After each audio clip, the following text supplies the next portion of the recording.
Introducing the 3-part options course with Hans Albrecht. Get access for free by scanning this QR code or clicking on the link in the description. Was focused on this oil, and we definitely have a continuation with oil dropping. So back before we had the oil dump with yields with equities in this neck of the woods on Wednesday the 19th, and I saw the turn starting with breadth flattening out, about ready to roll over, and selling under the surface, net selling coming in. Long story short, oil had not fallen. Equities started, then yields, then oil, and gold never really did. So it did for 1 week, but then it bounced right back up like a daisy. So the macro collective trades, that one didn't work out so well, and the China plays have not rolled over yet. They have just gone sideways. Bitcoin did refill that gap down to the 200-day and is teasing a breakdown. But right now the market's really focused on how weak the dollar is, not just oil, equities, and yields. There's oil, and it's still moving lower. And this is the chart that I constantly go back to. It's my monthly, very focused on that level of 65. It happens to be on a monthly. In the meantime, this has been a bet since April of last year that we turned,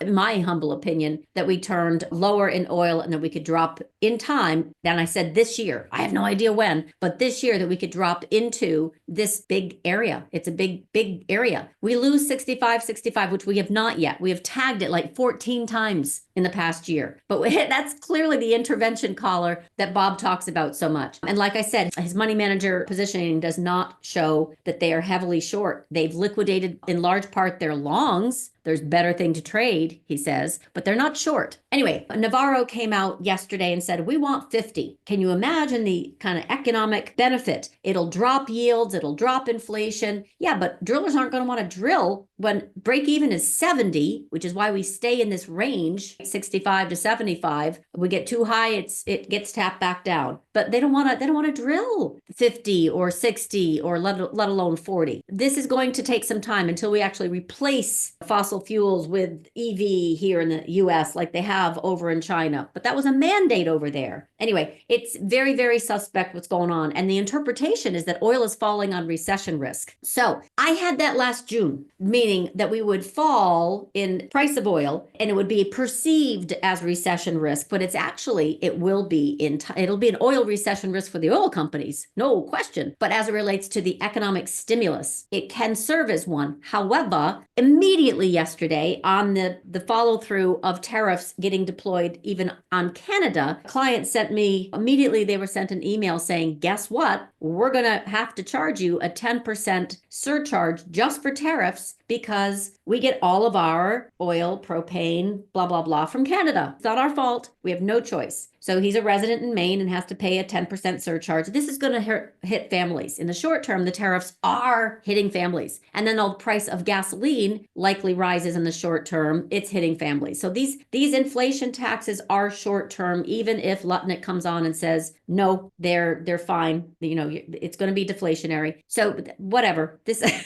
I'm just going to let you know in the short term, tariffs are inflationary and we're already getting the price increases and companies are already coming out saying we're going to have to increase prices right away. We're not going to have to wait a year. We're going to have to do it right now. We can't take these hits. So in the short term, I see that this is pulling forward recession risk. But back then, when I said in June of last year that we were going to have recession risk toward the end of the year, it was going to be perceived as recession risk, and then they'd figure it out, and it could be an economic stimulus, but not right away. So that's what's happening now. Now they're on the narrative that this will be recession pulled forward. Demand is dropping. OPEC also, same deal. They're going to hit their supplies now and long delayed supply increase. And on top of that, Armaco is likely to announce a big hit, 35% hit on their dividend. So Armaco is kind of already pricing in the potential of lower oil prices. So we've got, I think, Navarro speaking for the government, the Trump administration, they want lower oil, use the word $50 a barrel. My chart has been reading lower oil. I think they're fighting it in some regards, but OPEC now pressured by Trump to increase supply to lower oil with the expectation, they say very firmly, it'll lower inflation, lower oil, lower yields, lower inflation. But are they actually caring or pricing in the hit to equities? And that's what's happening right now. Now the market is re-rating this tariff hit, oil hit, economic slowdown hit from jobless claims rising. In my opinion, that's what the market is still pricing in. The 10-year, 2-year yield curve is starting to steepen. So the short end is very bearish. You saw how the 2-year bond shot up much faster recently to the 10-year bond. But in reality, they both resistance and now they're digesting. But the 3-month is the one that I'm focused on because that's the one the Fed controls, the short end, the very, very short end. That's why I said, do not be surprised if we sell off into FOMC. It's the following week, the 19th, because they could not only just, it's already a 93% chance of a 25 basis point hike, but Powell speaks this Friday morning. Is he setting up potential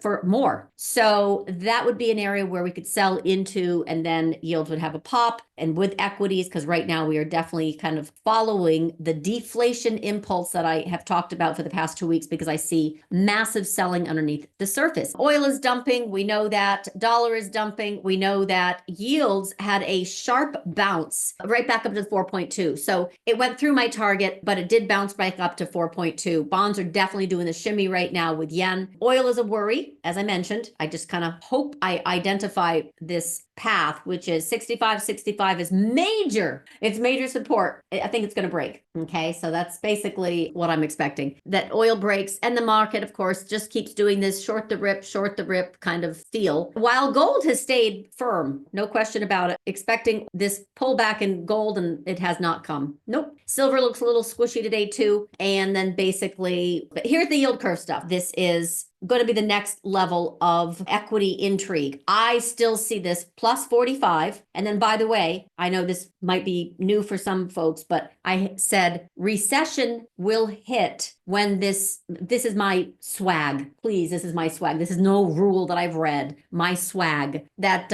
recession risk starts to get pulled forward when we get above 45 basis points. Positive. This is disinverted from zero line. Remember how long it was underneath the zero line? All right. So we disinverted. It was really good for banks. Oh my God, banks had it, cheap and steep, and they went crazy. Now banks are coming back down hard. But the point is, this is a yield steepener. So kind of keep that in mind. And then I talk about the bond bullishness got way extended, and now I think it's digesting. This was where I was expecting the 2-year and the 10-year side by side. And now we're kind of playing with that level. So, oh my goodness, that was resistance. It came back in, but it's definitely dramatic right now. So we got a yields and oil, which are drama filled.